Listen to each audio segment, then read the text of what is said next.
Hello and welcome to the Primary PE Huddle podcast, brought to you by Aspire Active Education. Aspire Active Education is a passionate family who all believe that PE, sport and physical activity are essential for children to develop a love of healthy living and to end physical inactivity forever. We've proven that working in collaboration with school leadership teams, PE subject leaders, teachers and all PE practitioners positively impacts the sustainability of schools embedding a powerful physical curriculum and essentially helps more children be more active more often. Our mission is to engage 1 million children in physical activity by 2025, and we hope this podcast brings others along our journey with us. Through this podcast series, we aim to discover the power behind PE, school sport and physical activity, specifically in primary schools, the impact this has on the whole school, the impact it has on pupils' holistic development, and the secrets behind the successful implementation of a powerful physical curriculum. This is what makes up the Primary PE Huddle. We won't be alone through this journey. We're joined by PE subject leaders, school and academy senior leadership teams, experts in the field of primary education, and representatives of key sector bodies, who all share what physical activity means to them, how they use it as a tool to positively impact children and young people, and what they believe in the Primary PE Huddle.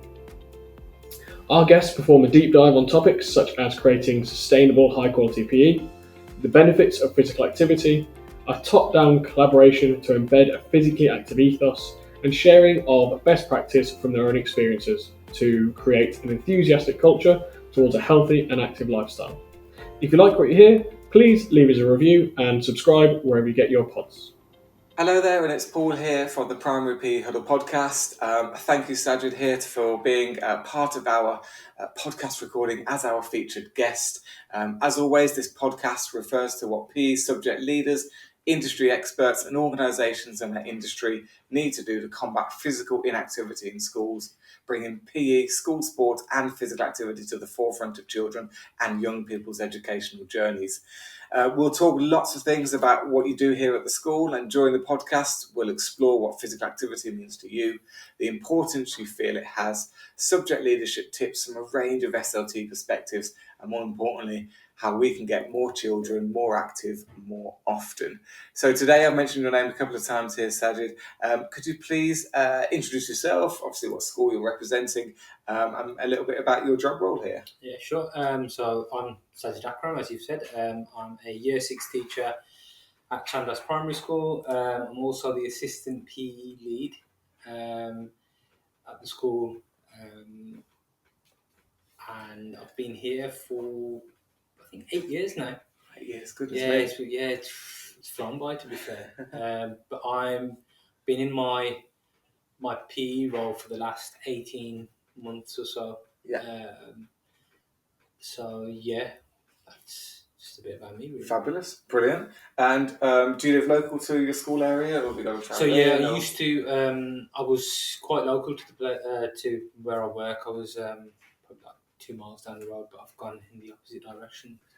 Probably doubled my distance, but still consider myself pretty local because I know the area pretty well.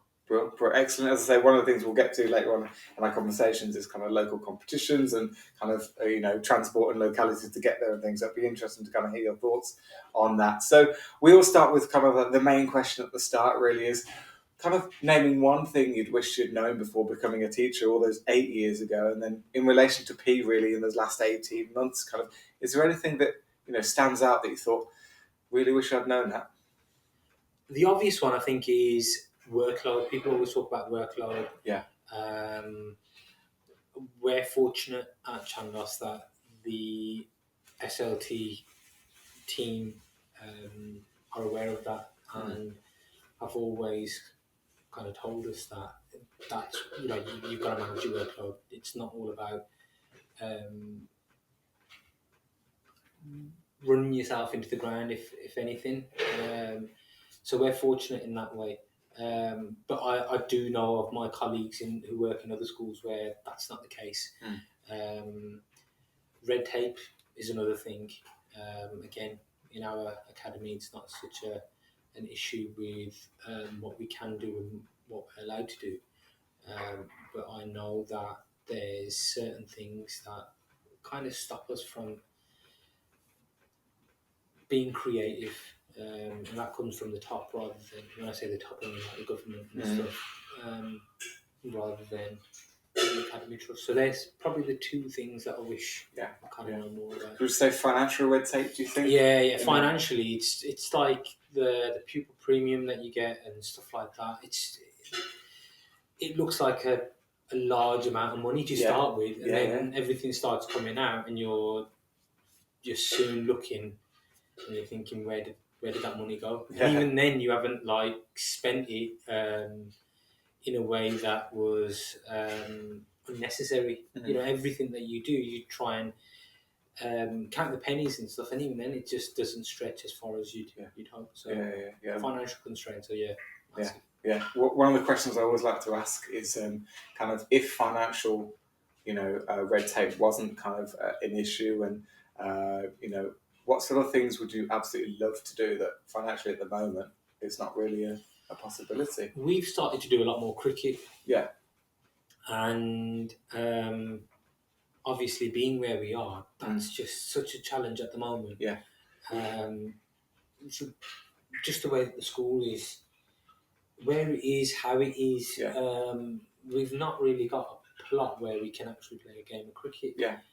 Now, it'd be great to have somewhere where we can even get to. Yeah. If there were no financial constraints, but again, because of that, we're counting the pennies. We're thinking, where can we go? Does it make financial sense for us to do that? Yeah, so, of course. Equipment, some of the equipment, we've been looking into getting ourselves a bowling net. Great. But even that, it's something that we're going to have to start looking at ways to fund ourselves. Yeah. So end of last term, we had a staff cricket match, which we sold some stuff as a result of, but that's still not enough. Yeah. We're thinking of a summer fair, a Christmas fair or something, but it's those sort of things. The aim is to try and improve these kids. Yeah. But then at the same time, we've got the financial constraints. We can't put in those things that we want to put in because of that. Okay. Great, yeah. I mean, for those listeners that are obviously taking the time to tune in, your school is all concrete, I suppose. There's no playing fields, there's nothing like that. Does that create barriers or challenges with regards to a lot of the sport that you want to do? Yeah, massively. We got to the Premier League Primary Stars final last year. Wow. Congratulations. Yeah, which was good. But you could see that when our players got onto the pitch, they were really... you could see where they'd been playing. So they'd been playing in confined spaces. So they all congregated around the ball. Yeah. Whereas the other teams, they spread themselves out. The width. Yeah, it was that width. And no matter what we put in place to try and combat that, they always went back to their... close quarters. It was just... It was always like, you know what, we're used to this. We're used to the Muga. Yeah. We're used to playing on really confined in really confined spaces, and that was detrimental to our overall performance. Yeah. But just getting there was an achievement in itself. Yeah. Again, if we didn't have the financial constraints and stuff, we could have done a lot better. Yeah. More training. Yeah. Combating some of these things that we now know were detrimental on the day for us. We're touching on that, obviously, the success from that final. I know yourself in the school very well, and you do a lot more with the cricket. And in this new academic year, that's something that you're looking to push forward. Is that right? Yeah. So we've got an external organisation in on a Tuesday and Wednesday. Brilliant. And started off with the funny thing about it is that we're so close to Edgbaston cricket ground. Yeah. Yet none of these kids knew what cricket was, and it's mind-boggling, really, because we're literally around the corner from it. The good thing that came out of that was the fact that 18 months later, you say to the kids, "Do you like cricket?" And they're like, "No, we don't like it. We love it." Oh, brilliant! So what a turnaround! Yeah, so it's it's just things like that. Those little things. Kids are taking cricket balls. The wind balls out, and they want to play cricket. There's a set of stumps being drawn on one of the balls. So it's like a throwback. Yeah. In some ways. Well, they're finding ways to adapt in their environment, aren't they? And the interesting thing is, a couple of years ago, it was all football. Yes. Now you don't see as many kids playing football. Now, some people will say, well, you're taking them away from that. But it's not that we're taking them away from that. We're opening their eyes to other sports. And the worst thing that can happen for these kids is that they go to a place where other children, they go to their secondary school and the only sport that they know is football. We've now got some of the table tennis tables out. Last year, kids would come, they'd get the box with all the stuff in there, they'd wheel out the tables, they'd wheel them back in. And that was a year group who were very dependent on football. At the end of the year, no one was playing football. It was cricket, it was table tennis, it was basketball.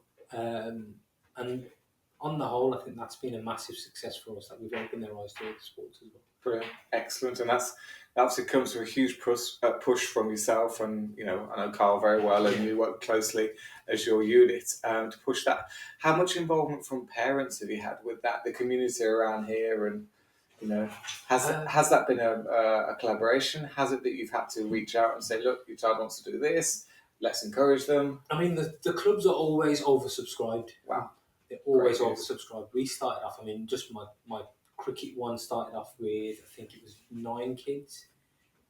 So I had 18, so it was 9 aside. Yeah. By the end of it, I literally had 15 aside. So we were trying to squeeze in.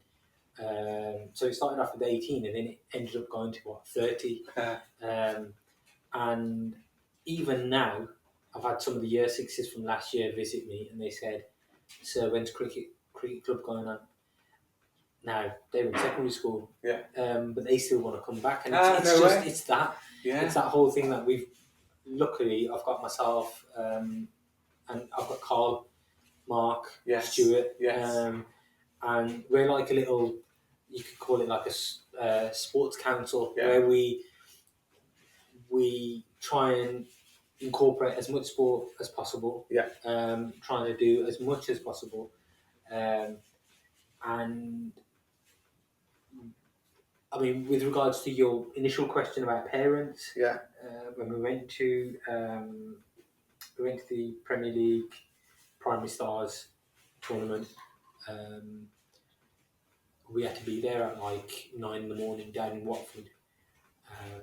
So it was a very, very early morning. It was like waking up at 4 or 5 in the morning. Train or coach down there? It was a coach. So it was like a 3-hour journey. Under them all on. Yeah, but parents were willing. Parents were like, you know what? Yeah, we're up for that. Such an opportunity. Initially it was meant to be a hotel stay. Meant to be staying over the night. That didn't materialise. But the parents were all on board. Yeah, they were still on board. They were like, you know what? It's for our kids. We're not going to miss this opportunity. And they were there with them 6 o'clock in the morning. I think it was 5:30 in the morning at the school gates. Wow. Yeah, brilliant. So I think the parents are on board as well. I think the parents deep down appreciate what we're doing for them. And that helps. And if we're all singing off the same hymn sheet, it helps us. Well, we touched on obviously the wider variety of sports that you offer, and it's so important on there.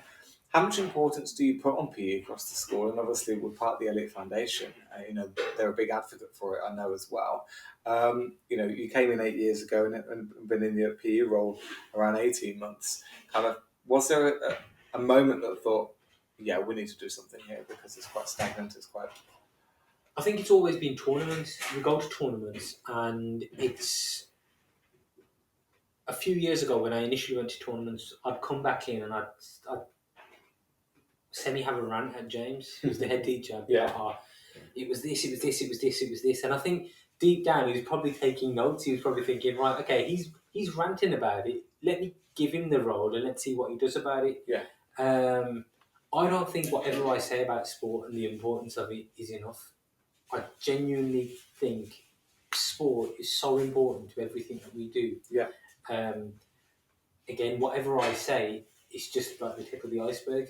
It's so important. Confidence, the confidence sports gives you. I don't think you get it from anywhere else. Just the ability to do certain things that. I mean, I look at my own son. He's far more confident than me, and I think it's all because of the amount of sport he does. And is that the interaction with the children he plays with? Just anyone. Yeah. I can bring him into a room. I can put him in a room, leave him there, and he'll talk about all sorts. He'll talk about his interests, but I think his interests, his confidence has come from how he plays sport and what sports he likes. And if I just a perfect example was taking him to the cricket recently. And he's there right at the front, and he's cheering, and I'm in the background cringing because I'm not very confident. Yeah.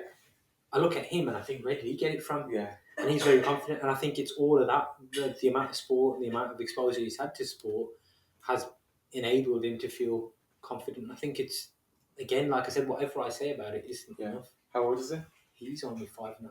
5.5, and he's leading from the front. Yeah, but then he's got this 3-year-old sister who's following him. Yeah. So it's just both of them. Yeah. And it's just that whole. You've got two. Socialites, kind of. Yeah. And you've got the social recluse in the back. You can't win them all, but for sport to do that, to have that impact, is socially, in confidence important as well, which is brilliant. Now, you mentioned about kind of using external resources. You're getting companies in, and you mentioned about equipment that you use. Have you got any kind of resources that have been really successful, whether it be through for CPD, whether it's been through planning platforms, whether it's been anything you've used that you thought, that's really worked, and I'd like others to hear about it? I think the main thing is I went to a CPD session that was set up by the FA. Okay. A few months back, and I think what I learned from that was that the equipment's not important. It's you can start with a simple bib and a spot, and you can teach kids how to defend. And it was things like that. I think we put too much emphasis on equipment sometimes. That we need the best, but we just don't know how to use it. Yeah. And I think the simpler things. I mean, I look back at when I used to play cricket on the streets. It was draw a couple of wickets on the wall. Draw a line on one side, and you'd say, right, okay, we don't need a wicket keeper. If you nick it and it goes within that little area, it's auto wicket. You had a ball and a bat, and that's what it is. That's what it was. Football, it was put your bags down, kick a ball around. I think sometimes we put too much emphasis on equipment. It's just having that passion to do it more than anything. I think drive. Yeah, that drive. And I think more importantly, sometimes it's just getting yourself on as many courses as possible, as many CP, anything that's going to give you a couple of ideas. Because I went to the one with the FA, I went to one with related to cricket and stuff, and some of the things that you pick up, they're just simple things. You kind of look at yourself and think, why didn't I think of that? Almost going back to basics. Yeah. You're almost overthinking it sometimes. Yeah. So would you, for time-wise though, would you recommend in the online course as well, like distance learning and things like that? Would that help? I've not really done any myself. Yeah. So I wouldn't be in a position. Because you've got a dual role, haven't you? So with the year 6 and PE. Yeah. So kind of your time is really, halved, shall we say. Yeah. So having that opportunity to go somewhere, has that come from a unified support network then? So sort of, you had teachers going, I've seen this, you can go, no problem. How are you able to get that time and go? Yeah, I think that's what it was, because as soon as it came up, I suggested it to the head teacher, and he said, you know what, makes sense. Yeah, he did. And I think he's been pretty open with that. Whenever I've asked for something, as long as it makes sense and as long as I can be clear on what I mean and what I want, then he's You can always justify going basically, can't you? State your case and justify and it. that's it. And it's always been like that, which is great, really. Yeah. And it's good to have a relationship like that. Good. Well, to say one of the things I wanted to talk about was kind of that network and that kind of support that you've got around you. You've clearly got that here at Chandos. You mentioned already 4 in your school council, and obviously you mentioned the head there and the support from the Elliott Foundation as well. In all of their schools under their name. Can you give any tips of how that happens, how that works? Things that are successful. Do you all get in one room and go, I want to do this and this? Do you have twilight sessions where you pitch your ideas, or do you lean on others around you if you're stuck with something? I've always done that whole asking everyone else. I ask people's opinions because I think you only truly learn something about someone when you truly learn about someone's character when you give them responsibility. And I think it would be very easy for me to take the responsibility of PE lead, even though I'm not in that role at the moment. But me being PE lead and then pretty much running it like a dictatorship. I say you do this and that's it, you're doing it this way. That's not how I work. I'd rather ask everyone what they think. I'd have my ideas. I'd say, okay, this is how. Get back to me. What do you think? And I think that works. That certainly worked for me. And whenever it's been, whenever I've had an issue with anything sports related or anything PE related, I know that I can go to the head teacher. I can go to my phase lead. I can go to Carl, who's like the PE lead, and I can say to him, right, what do you think about this? This year, for the first time, we changed the way that we do sports day. So we don't do sports day anymore. Okay. We do it's called the Chandos Commonwealth Games. Nice. And it kind of stemmed from last year with the year 6s, how we made it a class competition. Sorry, a year group competition. Yeah. So that class against this class, you've got 5 sports, and each child gets put into different sports. So there'll be cycling, there might be hockey, there might be football, there might be cricket. So each child gets to do more than one sport. Whichever class wins that certain sport, they get a point. So it's like a little mini series that goes on, and it was a week-long thing last year, but it was only confined to like year 6 because we were kind of testing it and seeing how it works. Pitched it to the head teacher this year, then pitched it to the rest of the school. They were keen on it, and that's turned into a permanent fixture now. Okay. It was a success, and I think moving forward it works. Timetabling wise, it works because we spread it over 2 weeks. Okay. It's just 2 classes go out at the same time. It's not even the whole class. So with regards to cricket, you get 11 players from Class A, 11 players from Class B. They go out, they have their little game. Whoever wins gets recorded, and that's it. Yep. You don't have that whole morning gone with everyone outside on the playground, risk assessments,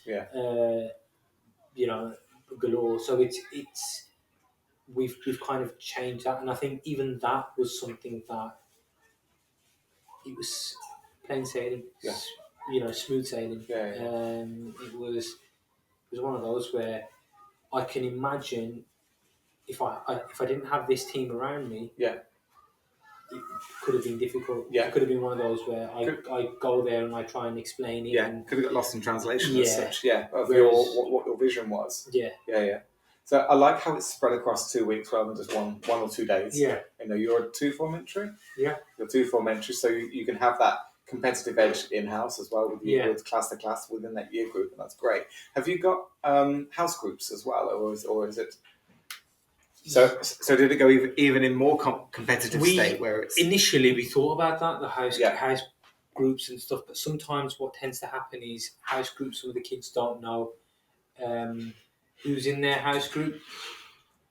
So the way that we did it, we gave them countries as well. So in year 6, they were Commonwealth countries, so it was Pakistan versus India. In year 4, it was New Zealand versus Australia. in some of the lower year groups. I think we had Ghana and Nigeria, so they were genuine rivalries. Yeah. Part of the Commonwealth, all of these countries were part of the We've Commonwealth. got history and geography thrown in there as well, haven't we? But we made them genuine rivalries, so Yeah. it wasn't just like Pakistan and Australia. It was Pakistan, India. It's a rivalry. So the kids knew, right?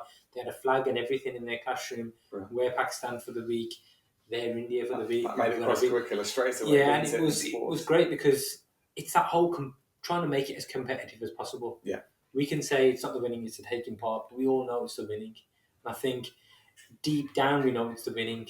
And I think that's what the kids loved about it when they won in a certain sport. Yeah. They knew, we're in the lead, we're this, we're that. And they would, in some ways, they were trying to calculate it as well. They were like, right, if we win the next one, we're in this position.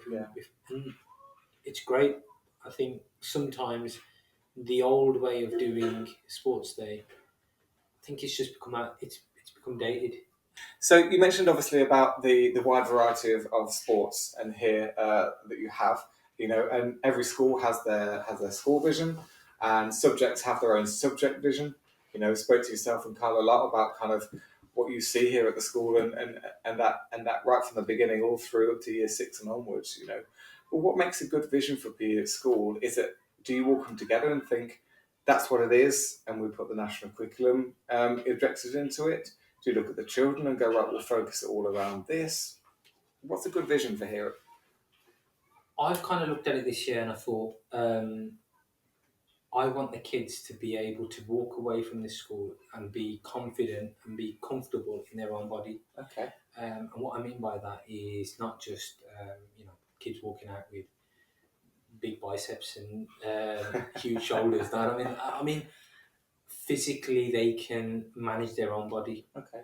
So being able to do those simple things, like balancing and just being able to just some of those simple, it's like manage their body in such a way where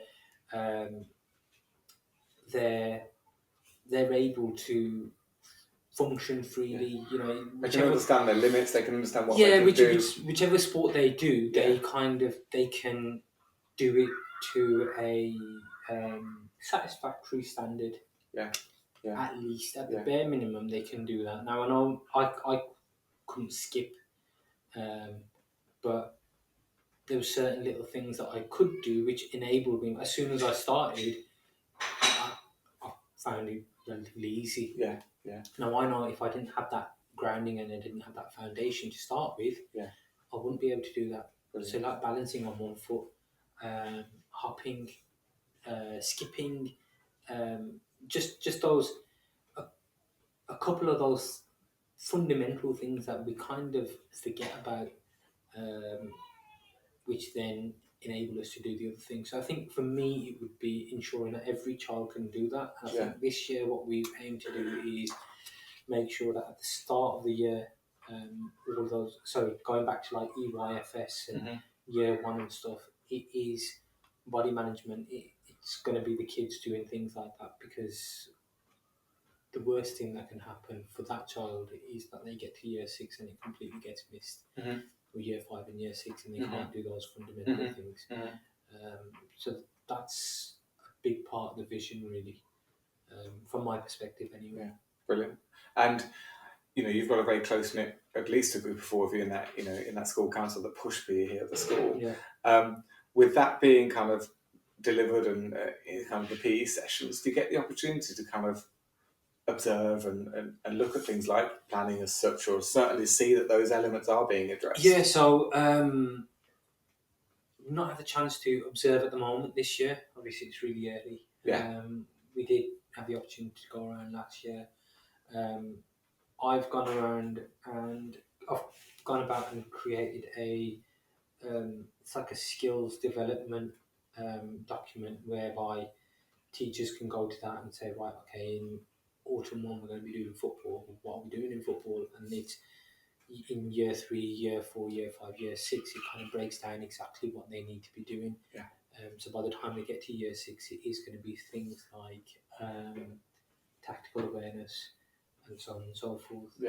In cricket, it will be you don't want them getting to year 6 and they're struggling to hold it back. That Yeah. should have been addressed in year 3 and year 4. But again, that document will outline all of that stuff that, in this little At what stage? This is, Yeah. in this year group, in this, and I think that will help them as well, help the members of staff. Kind of takes it a bit off me as well, in the sense that I don't have to go in and tell them what they need to do. They've just got a running document, and it kind of tells them, right, okay, this is what I need to address in this year group in this time. And we're fortunate, we're in a day and age where if you don't know how to take a door off a fridge, you can just YouTube it. Yeah. And you don't have internet generation. Yeah, you don't have to go to anyone. Yeah. And that's the case now. If you don't know how to play a certain cricketing shot, or you don't know how to hold a bat, or you don't know what to do, then there's resources out there. You mentioned about kind of your best resources. And it's not even resources that are coming from like PE specific organisations. Yeah. This is just like you YouTube it, you know, how to play a forward drive, and it will show you step by step how to play a forward drive. And we're fortunate in that sense. But they've, again, like I said, the staff have all got that document that allows them to kind of go to that. And so brilliant, fabulous, excellent. So here at Chandos, as I say, you've it feels like a huge team, almost like a huge family here that are really pushing the sport. You have that support network around you. We've touched on a few things that work really well for you. The final question I always like to ask my special guests here are kind of 5 tips for those individuals, and teams that are listening to this podcast and who do have an influential impact of PE at their school.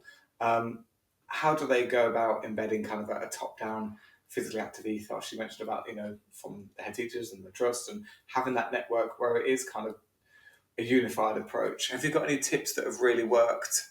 Any ideas that you've just gone, you know what? We might touch on it before about, having that justification for going to do things. It might be, pushing for those competitions, looking at a wider experiences to give the confidence. I'm probably giving you all those 5 now, but we touched on about the confidence of the children, in the do offer those wider opportunities.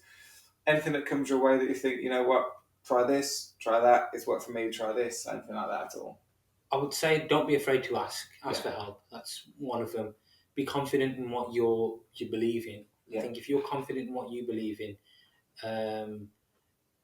if every man and his dog turns around and says no, it doesn't think you, as long as you believe what your vision is, and you can justify it. It's not just like, the sky's purple when everyone else is saying it's blue, and you're like, no, it's purple. There's got to be some sort of legitimacy to what you're saying. Do you think about the team around you? You mentioned a lot about your, mine. I'm like I said, I'm fortunate. I think it kind of comes back to that thing where you've just got to be honest, and you just got to be open to listening to other people's ideas as well. You can't be rigid. You can't say no, it's my way or the highway. It's just be open, because I guarantee you, someone else would give you an idea that you didn't even think of, and you'll be grateful for it. What about you mentioned about you offer quite a lot of wider opportunities for different sports and just all the same one all the time? Yeah, I think we've tried to. I think Carl's always said it in a. He has his moments where he'll be like, right, no football. Completely just that way. But I think indirectly he says no football, but what he's trying to say is give them as many opportunities as possible. And I think through him, kids have experienced so many of the sports that they wouldn't have, to be fair. So I think giving them the chance to try other things. What about the competitive elements? You mentioned a lot about the in-house new sports. I think competition's really important. It's got to be. It's got to be channeled in the right way. And I understand that with kids, they can get very, they can get upset and stuff about it, upset when they lose. Yes. But I think it's really important that kids learn to be competitive. It is a dog-eat-dog world out there. And life experience, really. Yeah, it's a massive life experience. They've got to understand that if you lose, you lose graciously. And it's something that I say to my kids now, that whatever happens, just don't feel sorry for yourself. If you're gonna play football, go out there, try your best. But at the end of it, don't feel sorry for yourself. Don't say, "Oh yeah, well, Beverly Knight shoulda, woulda, coulda." It's you do everything, and you try your best. And at the end of it, if you do lose, you say, "Well, that was my limitation. That's all I could do. Yeah. I tried my best." Yeah. But yeah, that competitiveness is really, really, really important. Yeah. I think your fifth one comes down to, you're on about the fundamentals and the children to understand their, right from the ground up, about the learning about the body and what they, and to push themselves and what they can do. Yeah, I think it's amazing when you see kids can't manage their own body. Yeah. And don't get me wrong, I didn't go through some crazy program where I was taught how to do it, but it was different. And I think my wife always says to me, she says, it's like a computer age and it's a digital age and stuff, but we still did things that some of the kids don't do nowadays, which makes it far more important for us to put those things in place, because they're not going to go jumping off walls, and it just doesn't happen. Nowadays it's parkour, isn't it? Yeah. Free running and parkour. Giving it a name, whereas we used to run off walls, and it didn't have a name. We still do it. We just didn't got a fancy name. And that's it. It's just kids don't do that now. Yeah. So they just don't know how to manage their body, and then they get to an age where they think, right, I need to do that, and they realise that their body just doesn't function in that way, and they've missed that opportunity. Yeah, it's like they're like sponges at the moment. Yes. They're like sponges, and they get to a stage where they start to harden, and you can't remold them. So it's really important that from an early age they're taught some of these things. Yeah, brilliant. Thank you. We've been an amazing guest today, Sajid. Thank you, and hope your listeners got as much out of it as much as I did, sat right here. And in the background, it sounds like the children are well on their way to enjoy themselves outside. So we better get a move on. But again, thank you for today. It's been great. And thanks for listening, guys, and hope you enjoy our next podcast. Thanks for listening. Join us next time for the Primary PE Huddle podcast. And remember to subscribe wherever you access your pods so you don't miss an episode and the key gems our fantastic guests share for you.